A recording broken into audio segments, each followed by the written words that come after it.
할렐루야. 서로 간에 교제하시겠습니다. 진리는 반드시 승리합니다. 세상의 지구의 모든 되어지는 환경들은 점차적으로 종말에 대한 모든 내용들의 징조가 나타나고 있습니다. 그러므로 우리는 오늘 주시는 말씀을 따라 어떤 신앙생활을 해야 되는가 하는 내용의 과정 속에서 잠언 8장 17절에서 21절까지 말씀으로 제목은 나를 사랑하는 자에게 재물을 얻으며 하는 제목으로 말씀을 드리겠습니다.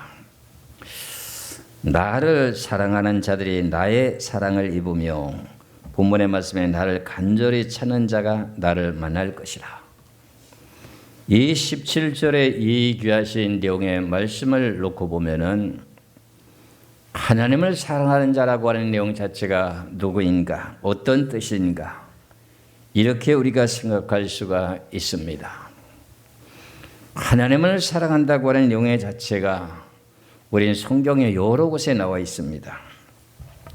그 중에 요한복음 14장에 21절의 말씀을 보시면은 하나님의 계명을 지키는 것이 하나님을 사랑하는 것이라고 하는 내용을 말씀하고 있습니다. 요한복음 14장 21절의 말씀을 보면 나의 계명을 지키는 자라야 나를 사랑하는 자니 그랬어요. 나의 계명을 지키는 자라야 나를 사랑하는 자니 그랬어요. 그래서 오늘 본문이라는 내용의 말씀에 나를 사랑하는 자들이 나의 사랑을 입으며 나를 간절히 찾는 자가 나를 만날 것이니라. 부귀가 내게 있고 장관 지물과 공의도 그러하니라. 내 열매는 금이나 정금보다 나으며 내 소득은 순은보다 나으니라. 나는 정의로운 길로 행하며 공의로운 길로 가운데로 다니나니 이는 나를 사랑하는 자 가운데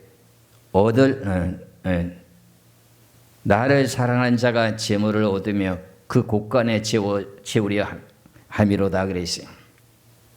나를 사랑하는 자에게 재물을 얻어서 그 곳간에 채우게 하야 합니다. 여러분들은 육신을 가진 몸이라서 세상을 살아가는 동안에 물질이 필요하잖아요. 그런데 하나님께서 물질의 복을 주는 대상자를 갖다가 말씀하시기를 뭐라 그랬어요?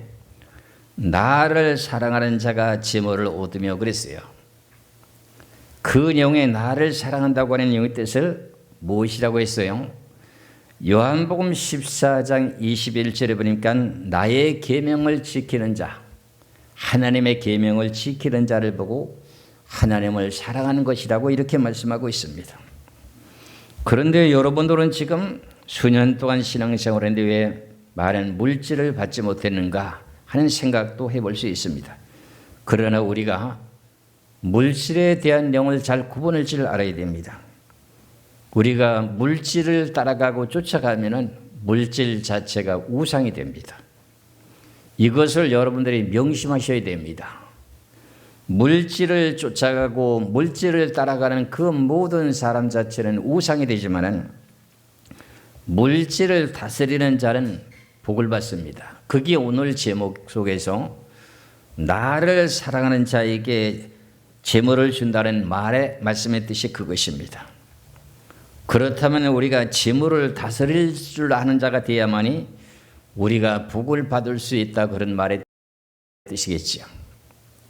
왜 그러냐면 우리가 하나님께 주시는 재물을 많이 받았다면 내 마음의 뜻대로 생각대로 이렇게 사용한다면 하나님 보시기에 우리를 신앙이 넘어지는 자리에 들어갈 수도 있습니다. 그런데 우리를 바르게 물질을 줘도 더욱더 주님만을 경배하며 사랑하는 그 자리에 들어갈 수 있는 내용의 기준이 뭔가 하는 내용을 오늘 말씀을 통해서 생각해 보고자 원합니다. 그래서 물질을 따라가게 되면 물질이 뭐가 된다고요? 우상이 되죠. 그리고 물질을 다스리는 자가 복이 있다고 하는 내용이 말이 무슨 뜻이냐? 하나님이 저에게 물질의 복을 주셔도 그 물질을 다스리는 자가 되어야만이 복의 복을 더 채워주신다, 그런 말의 뜻입니다. 이 내용의 말씀을 여러분들이 천지 창조를 하실 때 6일 동안 천지 만물을 창조하시고 아담에게 모든 피조물들을 갖다가 너는 지배하고 다스리라 하는 권한을 주셨습니다. 그런데 그것을 다스리지 못한 내용 가운데 무슨 일이 발생됐죠? 마귀라고 하는 마귀가 선악과를 따먹어도 결코 죽지 않는다고 하면서 언약을 갖다가 배반하게 되게 됨으로 말미암아서 진자는 이긴 자의 종이 되어 버렸어요. 그런 우리는 본래 태어날 때부터 죄인으로 태어나는데 누구에게 종이 되느냐? 우리 선조라고 하는 아담과 하와가 범죄하게 되므로 다스리지 못하고 모든 피조물을 다스리지 못해가지고 결과적으로 뱀에게 미혹당해가지고 선악과를 따먹게 되므로 우리는 하나님의 말씀을 어기고 믿지 못하게 되므로 우리는 진자가 됐습니다. 그래서 진자는 이긴 자의 뭐가 된다고요? 종이 되는 거예요. 그럼 이제 이 지구에 태어난 모든 사람들이 누구의 종 노릇하고 있습니까? 마귀 사단에게 종 노릇하고 있는 거예요. 그런데 오늘 본문에서는 나를 사랑하는 자가 재물을 얻는다고 하는데 재물을 주었던들 재물을 제대로 바르게 사용하지 못하면 두려워 뭐가 된다고요? 우상이 된다고 했죠. 그러면 우상이 되는 그 내용 과정에 들어가지 말고 재물을 잘 다스리는 자가 돼야만이 복이 자동으로 들어오게 되는 겁니다. 그래서 여러분들 어린아이가 자랄 때 장난감을 주더라도 위험한 장난감이라고 하는 칼을 주면 됩니까? 사고를 치죠. 그러니 이런 모든 내용을 칼을 쓸 수 있는 단계가 이르러야 칼을 줘도 칼을 쓸 수가 있는 것과 마찬가지로 하나님은 우리들에게 천지 만물의 모든 피조물들을 다스리는 권한을 주셨습니다. 그런데 그것을 선악과를 따먹고 타락하게 되므로 우리들에게 다시금 복을 주시기 위한 영의 기준이 뭐냐? 너는 나 외에는 다른 신을 섬기지 말라. 그러면서 나를 사랑하는 그 영 자체가 하나님께 1계명 4계명을 지켜달라. 여기서부터 너는 진자의 종이 되었던 이긴 자에게 종 노릇하게 되는 자리에서 하나님의 자녀를 지금 바꾸게 되는 겁니다. 이해하시죠? 여러분들이 세상을 살아가는 동안에 예수 그리스도를 믿고 구원받았다면 여러분들이 믿는 믿음이 뭡니까? 믿는다고 하는 기준이 뭐예요? 내가 예수를 믿는다고 하는 내용 자체 가운데 믿는다는 기준이 뭐냐고요? 하나님께서 약속하시는 언약의 말씀을 믿는 것이 믿음입니다. 믿음이라는 내용 자체가 성경에 기록된 내용이 여러 가지가 있습니다. 저는 여러분이나 동일하게 내가 예수를 믿습니다 하면은 믿는 믿음으로 살아가야 된다고 하는데 어떤 내용을 믿는 믿음으로 살아가느냐? 우리가 잘 알고 있는 로마서 1장 17절의 말씀처럼 복음에는 하나님의 의가 나타나서 믿음에서 믿음에 이르게 하나니 의인은 무엇으로 산다?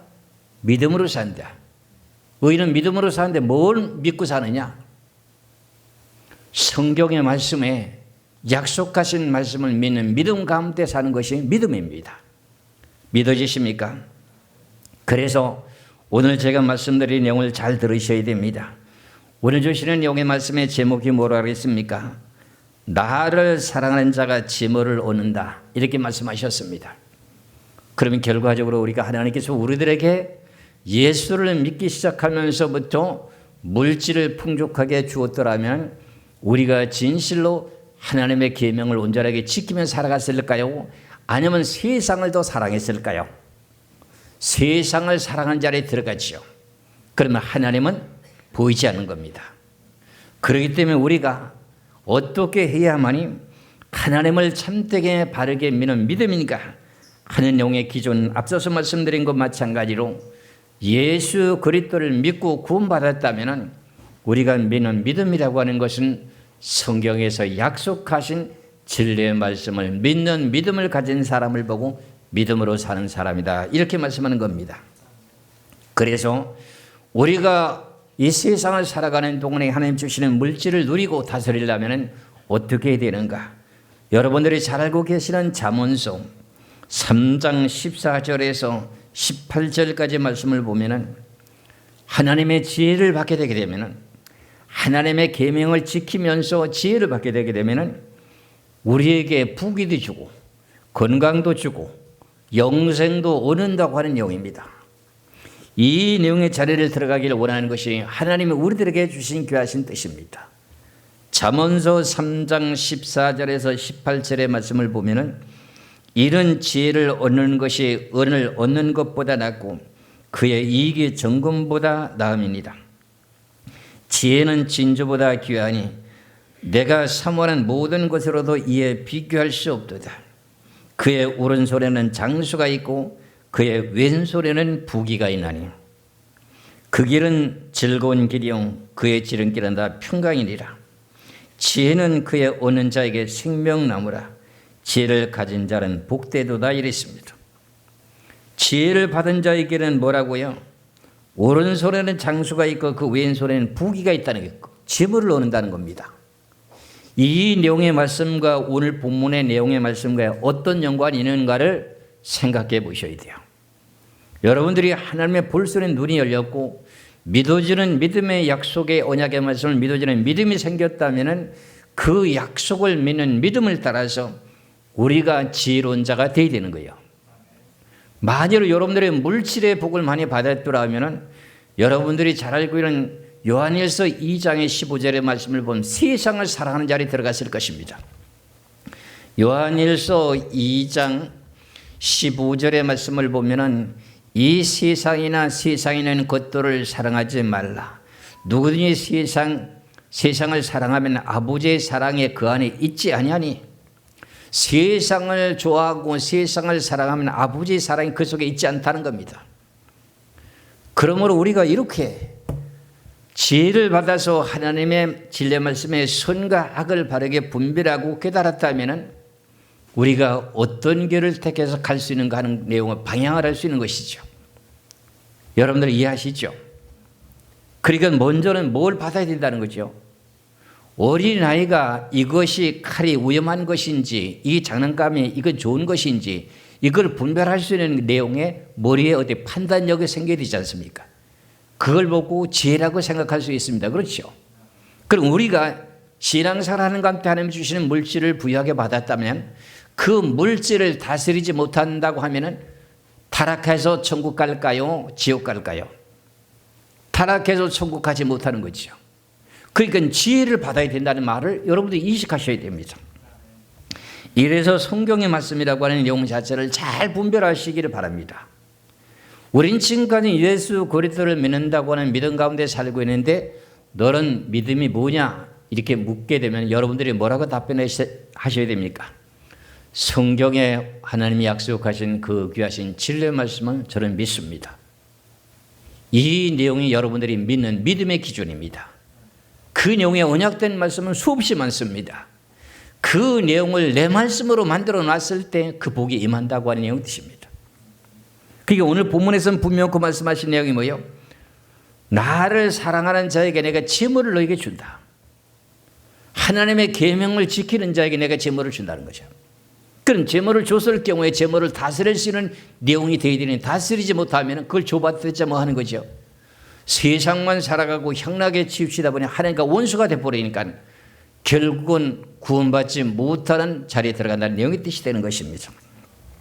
그래서 우리는 성경의 말씀을 보면 이렇게 하나님의 계명을 지키고 하나님을 사랑한다고 하면 우리가 살아가는 방법에 언약하신 약속의 말씀이 있는데 잠언서 11장 24절에서 25절의 말씀을 여러분들이 믿는다면 이 내용의 뜻을 그대로 실천하면 그대로 복을 받는 내용이 오늘 본문의 말씀과 같이 이루어지게 되는 겁니다. 잠언 11장 24절에서 25절입니다. 흩어 구제하여도 더욱 부하게 되는 일이 있나니 과도에 아껴도 가난하게 될 뿐이니라. 구제를 좋아하는 자는 풍족하여질 것이요 남을 윤택하게 하는 자는 자기도 윤택하여지리라. 여러분들이 이 말씀이 믿어집니까? 그게 믿는 믿음으로 살아가는 거예요. 이해하시겠죠? 남에게 흩어서 구제하고 나눠주게 되면 어떻게 된다고요? 내 것이 없어졌는데 어떻게 부하게 되냐? 하나님이 그걸 채워주신다는 거예요. 이게 성경의 공식이에요. 이게 나를 사랑하는 자에게 재물을 준다는 내용의 뜻이에요. 무조건 하나님의 계명만 지킨다고 해서 내가 재물을 가지고 부하게 누리며 살 수 있다? 그런 영으로 생각하지 마시고 잘 들으시길 바랍니다. 저희들은 지금 하나님의 계명을 지키려고 몸부림치며 여기까지 왔습니다. 그렇죠? 그러면 내가 가진 것이 있다면 남에게 나눠주고 베풀 만한 그런 재물이 있다면 그걸 남에게 나눠주고 베풀어 주면 어떻게 된다고요? 부하게 되는 일이 일어났다. 그러면서 과도히 아끼게 되면 어떻게 될까요? 과도히 아껴도 가난하게 된다는 거야. 절약하면은 나한테 뭔가 물질이 고이겠지, 머물겠지 이렇게 생각할 수가 있는데 그게 아닙니다. 그렇지 않고 그 다음에 25절 구제를 좋아하는 자는 풍족하여질 것이다. 구제를 하는 것만큼에 대한 영이 풍족한 거야. 그것이 뭐예요? 나를 사랑하는 자에게 재물을 얻게 된다고 하는 영의 뜻입니다.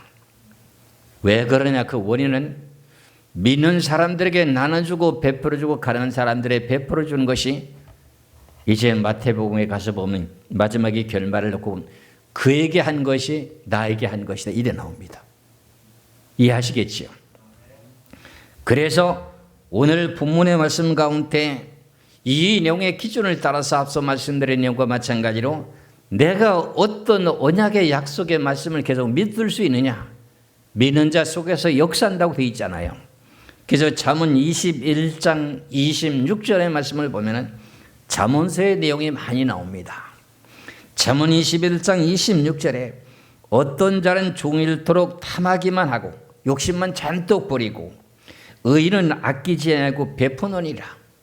의인들은 남에게 베풀고 나눠주는데 악한 사람은 조금도 더욱더 1억 10억 100억 계속 이렇게 물질을 탐하는 그 내용 자체는 앞서서 뭐라 그랬어요?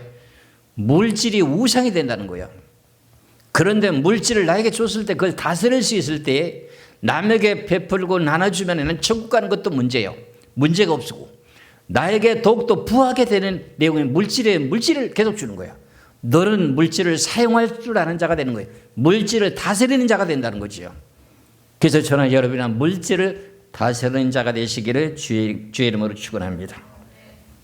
그래서 우리가 제가 늘 말씀드리는 내용과 마찬가지로 우리 가난한 사람을 불쌍히 여기고 그에게 나눠줬더니 그게 나눠준 것이 누구에게 나눠줬다는 거지요?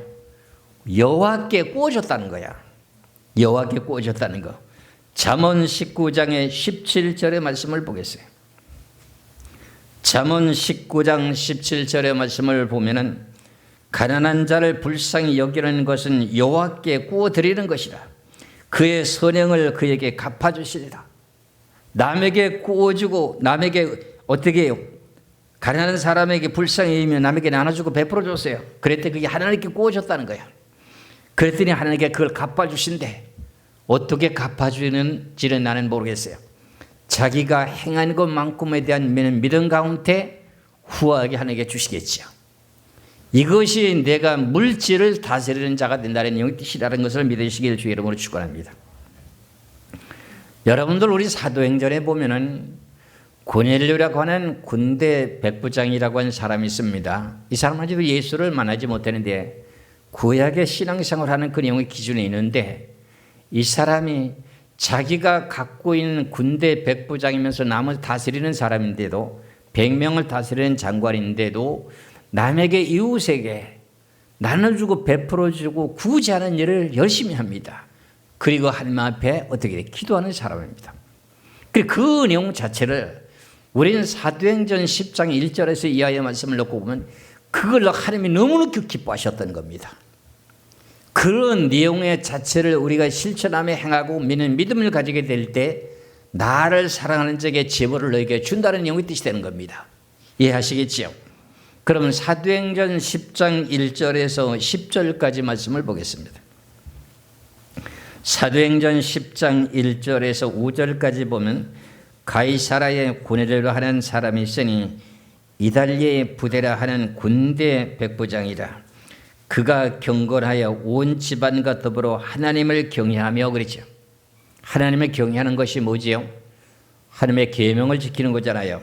하나님을 경외하며 백성을 많이 구제하고 하나님께 항상 기도하니 하루는 제9시쯤 되어서 환상 중에 밝히 보매 하나님의 사자가 들어와서 이르되 고넬료야 하니 고넬료가 주목하여 보고 두려워 이르되 주여 무슨 일이니까? 천사가 이르되 네 기도와 구제가 하나님 앞에 상달되어 기억하신 바가 되었으니 네가 지금 사람들을 요바에 보내어 베드로라는 시몬을 청하라 하면서 구원의 복음의 소식을 듣게 만들어 줍니다. 군대 백부장이란 고넬료 사람이라고 하는 사람은 아직 예수를 모르고 있습니다. 하나님만을 경외하고 하나님의 계명을 지키면서 많은 사람들에게 뭐 했다고요? 구제했어요. 나눠주고 베풀어 줬다는 거야. 그 앞서서 계속 말씀드렸던 잠언서의 말씀처럼 어떻게 해요? 내가 흩어서 구제하고 나눠줬더니 내가 너에게 차고 넘치도록 물질의 복을 채워준다잖아요. 이 내용의 약속이 헛된 것입니까? 참된 진실한 진리입니까? 지나가는 사람의 말입니까? 하나님의 엄한 하나님의 진리의 말씀입니까? 하나님의 진리의 말씀입니다. 우리는 이 귀한 진리를 믿는 믿음을 가진 사람들입니다. 그렇다면 부자가 되어야 되겠죠. 근데 그것은 어떤 부자가 되어야 되느냐? 하나님이 기뻐하는 부자가 되어야 됩니다. 그 물질을 사용하고 다스릴 줄 아는 자가 되어야 된다는 거죠. 아시겠죠? 이런 내용들이 성경에 수없이 기록되어 있는데 왜 나는 맨날 제자리 걸음하고 있는가? 나만 뺏기 모르느냐 이 말이지. 하나님은 그런 좁은 신앙을 원하지 않거든요. 오늘 주신 말씀을 잘 듣고 다시 한번 유튜브를 통해서 들으면서 여러분들이 한번 생각해 보세요. 그러면 분명히 내가 지금까지 살아왔던 모든 영이 하나님을 사랑하는 마음이 진실로 있었는가? 그래서 우리가 마태복음의 말씀을 보면은 율법사가 예수님께 와서 시험하고자 이제 이런 말씀을 하십니다. 계명 중에 어떤 계명이 크니까 하면서 시험하게 됩니다. 그랬더니 예수님께서 말씀하신 그 내용 자체가 뭐냐면은 마태복음 22장을 보시겠어요. 22장 34절에서부터 39절까지 말씀을 보겠습니다. 마태복음 22장 34절에서 39절인데요. 40절까지 연결해서 봅니다. 예수께서 사두개인들로 대답할 수 없게 하셨다 함을 바리새인들이 듣고 모였는데 그중에 한 율법사가 예수를 시험하여 묻되 선생님 율법 중에 어느 계명이 크니까? 예수께서 이르시되 네 마음을 다하고 목숨을 다하고 뜻을 다하여 주 너의 하나님을 사랑하라 하셨으니, 그럼 우리가 하나님의 계명을 지키는 이 사랑이라고 했는데 여기서 알아야 될 내용이 이거예요. 37절에 네 마음을 다하고 뜻을 다하고 목숨을 다하기까지 하나님 사랑하라는 거예요. 이건 신명기의 말씀을 놓고 보면은 네 마음을 다하고 뜻을 다하고 목숨을 다하고 주 너의 하나님을 사랑하라 이래 나옵니다. 그럼 목숨을 다하기까지 하나님을 사랑할 수 있느냐 그런 말이죠. 이것이 우리들에게 어떻게 해요? 앞으로 닥치게 될 7년 환란 후 4년 만에 짐승의 표를 바꾸고 짐승의 우상에 절하지 않고는 음식을 매매 못하고 음식을 취할 수가 없으면 어떻게 될까요? 그렇잖아요. 그래서 하나님의 계명을 지키는데 뭐 하라는 거예요? 목숨을 다하기까지 지키라는 거예요. 여기까지 경지에 이르게 되는 영 자체는 하나님의 주시는 귀하신 영의 말씀을 얼만큼 믿느냐에 따른 거죠. 내가 하나님 주신 약속의 말씀이 10가지가 있다면 그 중에 하나 둘씩 실천해 가게 될 때 10가지 모든 언약의 말씀을 다 지킬 수 있는 것과 마찬가지로 성경에는 언약이라는 영의 말씀이 하나만 있는 것이 아닙니다. 그러면서 오늘 본문의 말씀에 마태복음 22장 38절 이것이 크고 첫째 되는 계명이요 둘째도 그와 같으니 네 이웃을 네 자신과 같이 사랑하라 하셨으니 이 두 계명이 온 율법과 선지자의 강령이니라 이렇게 말씀하십니다. 여러분들 마음에 좀 걸리는 것이 없나요? 내가 좀 너무나도 힘들고 궁핍하다 보니 남에게 베풀 힘이 없어서 못 베풀었습니다. 이렇게도 말할 수도 있습니다. 그런 사람들이 이웃에 있다면 내가 힘이 닿는 대로 우리가 옛날에 속담에 보면은 콩 한 쪼가리가 콩 한 쪼가리만 있어도 이웃 사람에게 반 나눠갖고 서로 먹는다 그랬잖아요. 그런 내용의 사랑의 실천이 중요한 거예요. 그렇게 되면 반 쪼가리를 주고 나는 반 쪼가리 먹었으면 반 쪼가리가 부족하겠죠. 근데 그걸 더 채워주시는 분이 하나님의 공식이에요. 이 성경에 언약이 그렇게 돼 있다고요. 그래서 고넬료라는 사람을 가지고 다시 한번 말씀드리면 가이사라에 고넬료라는 사람이 있으니 이탈리아 부대라 하는 군대잖아요. 이탈리아에서 파송된 사람의 군대 백부장입니다. 그런데 하나님을 경외하는 사람입니다. 그가 경건하여 온 집안과 더불어서 하나님을 경외하며 백성을 어떻게 돼요? 많이 구제하고 그래요. 많이 구제하고. 우리가 사도행전 2장에서부터 보면은 성령을 마가다락방에 임하게 되면서부터 사도들이 복음을 전하는 내용 자체가 예수님은 죽은 지 3일 만에 부활됐다고 하는 소식을 받아들이는 사람들이 어떻게 돼요? 성령의 폭발적인 역사가 나타나기 때문에 3,000명, 5,000명씩 막 교회가 부흥돼요. 그랬을 때 그 영의 성령에 충만해가지고 자기들이 가진 모든 재산을 팔아다가 누구한테 갖다 놔요? 사도들 발 앞에 갖다 놓잖아요. 그러니까 날로 더욱더 그 발 앞에 갖다 놨던 그 모든 재물을 갖다가 사도들이 가난한 사람에게 나눠주고 베풀어 주는 거야. 그러니까 교회 숫자가 계속 불어나는 거야. 그와 마찬가지로 우리들의 삶의 생활도 똑같다는 거야. 이해하시겠죠? 이런 내용을 우리 성경을 보면서 믿어지는 믿음이 안 생기는 거야. 그럼 우리가 믿는 믿음이 뭐냐 이거야. 예수를 믿고 구원받았다고 하는 그 믿음 하나밖에 더 있나요? 그럼 우리가 더욱더 하나님을 사랑하는 내용에 그 자리에 들어가기까지는 하나님의 계명에 대한 사계명을 끝까지 다 지켜야 되잖아요. 그 내용 가운데 우리는 사람과 사람끼리 뭉쳐 살아야 되잖아요. 그렇다면 내가 힘이 생겨서 뭔가를 나눠줄 만한 그런 일이 있다면 나눠주고, 그럼 하나님께 거기에 대한 영을 더 어떻게 돼요? 갚아주신다고 하는 게 성경의 언약의 약속의 말씀입니다. 성경의 마태복음 19장에 보면은 부자라고 하는 젊은 청년이 있었습니다. 그 청년이 부자인데 예수님께 와서 하시는 말씀이 뭐라 그러냐? 내가 어떻게 하면 영생을 얻을 수 있습니까? 하면서 선은 선생님이여 하고 이 부자가 이제 예수님께 말씀을 드리는 그 내용이 나옵니다. 말하는 내용이 나옵니다. 그 내용을 갖다가 이제 마태복음 19장 16절에서 23절까지만 한번 말씀을 보겠습니다. 마태복음 19장 16절에서 23절까지입니다. 어떤 사람이 주께 와서 이르되 선생님이여 내가 무슨 선한 일을 하여야 영생을 얻으리까? 예수께서 이르시되 어찌하여 선한 일을 내게 묻느냐? 선한 일은 오직 한 분이시니라. 네가 생명에 들어가려면 계명도를 지키라. 이르되 어느 계명이니오니까? 예수께서 이르되 살인하지 말라, 간음하지 말라, 도적질하지 말라, 거짓 증거하지 말라, 네 부모를 공경하라, 네 이웃을 네 자신과 같이 사랑하라 하신 것이니라.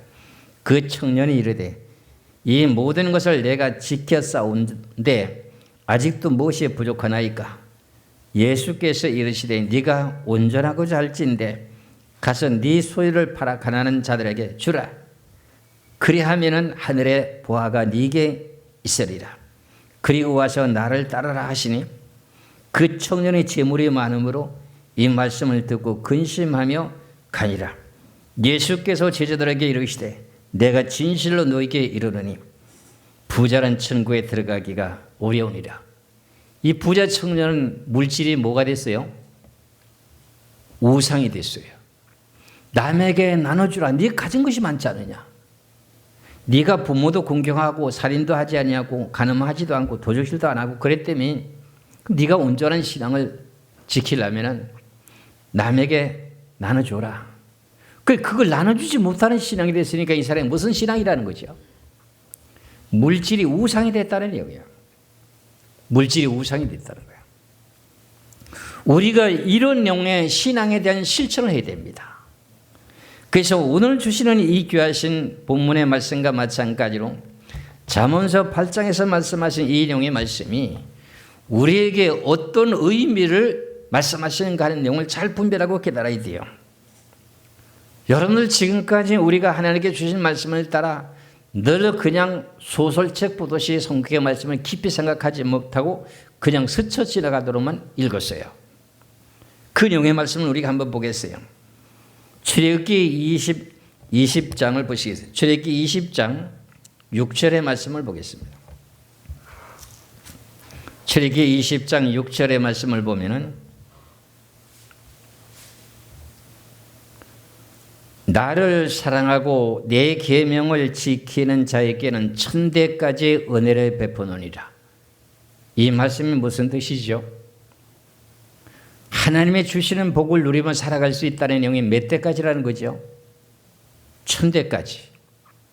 그런데 우리는 1계명에서 4계명까지에 대한 계명을 지켰는데 온전하게 사랑에 대한 실천력이 없었더라면 결과적으로 어떻게 돼요?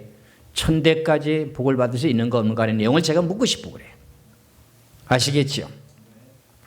그래서 이 내용의 말씀을 잠언 22장에서 제가 말씀드린 내용과 마찬가지로 잠언 22장을 보시겠습니다. 잠언 22장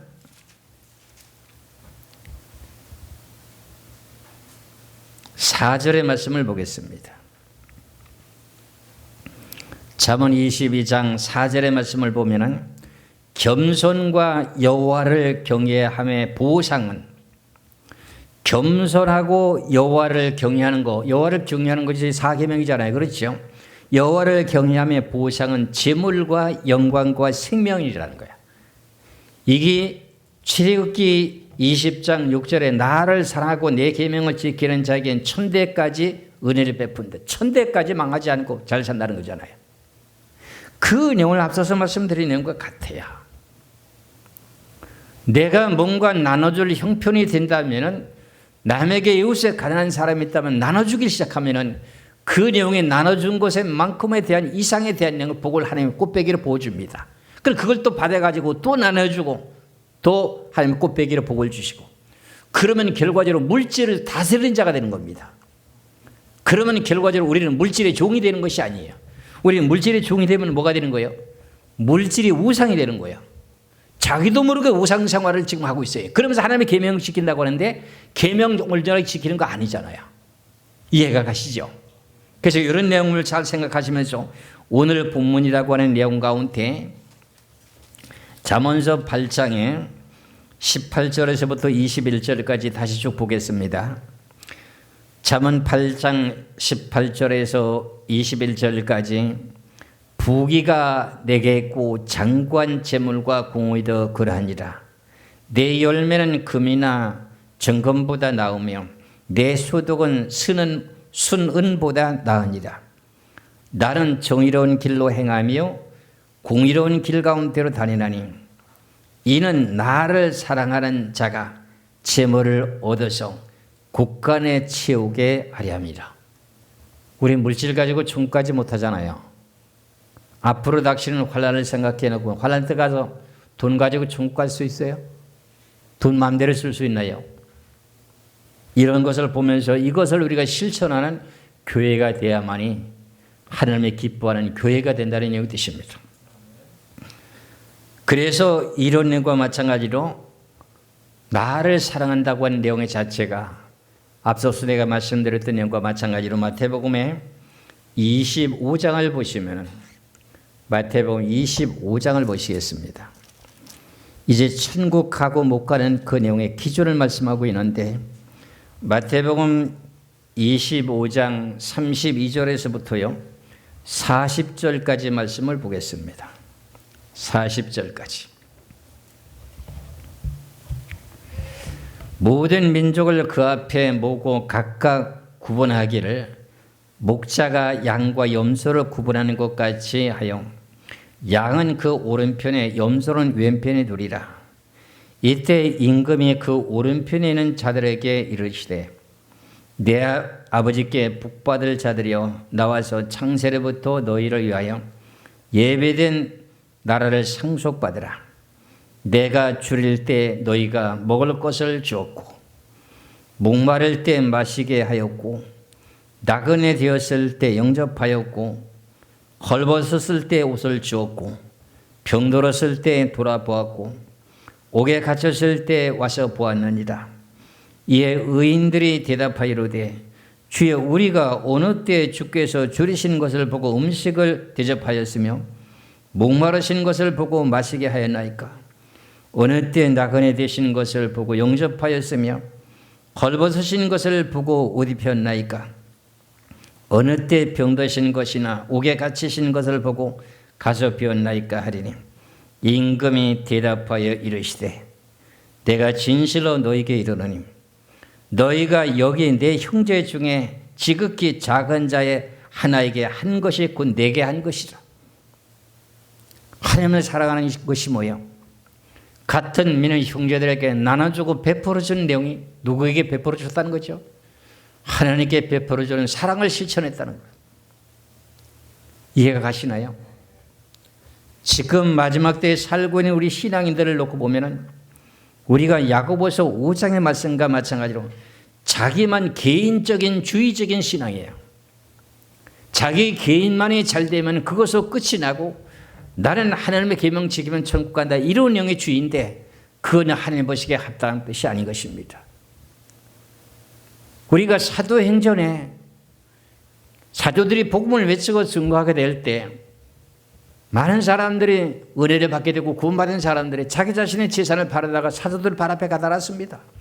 사도들이 그걸 갖다가 자기 재산 만들었습니까? 가난한 사람에게 나눠줬습니까? 가난한 사람들은 다 나눠줬습니다. 그러니까 어떻게 해요? 3,000명, 5,000명씩 교회가 차고 넘치는 거예요. 그리고 그 내용의 부흥의 관계를 세상의 권세에 막을 길이 없는 거야. 여러분들 이해하시겠죠? 이런 내용과 마찬가지로 오늘 주시는 이 귀하신 내용의 말씀이 우리들에게 얼마나 귀중한 내용의 말씀인지를 잘 분별하시고 저나 여러분이나 뭔가는 나에게 주문이 있는 것이 있다면 지나가는 누구일지 알아도 적은 돈을지라도 주고 싶은 마음이 있을 때 그걸 거두지 말고 주세요. 주시면 그 내용을 누가 지으신 사람이에요? 하나님이 지으신 사람이에요. 우리가 사마리아 사람에 대한 비유를 목사님이 많이 설교하잖아요. 그렇잖아요. 그런 내용과 마찬가지예요. 우리가 그런 교회가 되게 될 때 마지막 때에 귀하신 생명의 진리의 길을 찾아올 사람들이 많이 있을 줄로 저는 믿고 있습니다. 저는 확신하고 있습니다. 지금 교회가 병들어가고 있습니다. 교회가 병들어가고 있어요. 세속에서 타락되고 있어요. 그래서 어찌할 바를 모르고 있어요. 교회가 운영이 안 되니까요. 고양시만 같은 데요. 내가 유튜브를 며칠 전에 찾아오니까요. 교회가 100억짜리 되는 교회도 나오고요. 몇십억 되는 교회도 있는데 경매로 나와요. 경매로. 교회를 팔아야 된다는 거예요. 그러니까 그 내용이 뭘까? 성경대로 바르게 신앙생활을 진리의 반석에 세운 교회가 아니라는 거죠. 인간의 방법대로 교회를 세웠다는 거잖아요.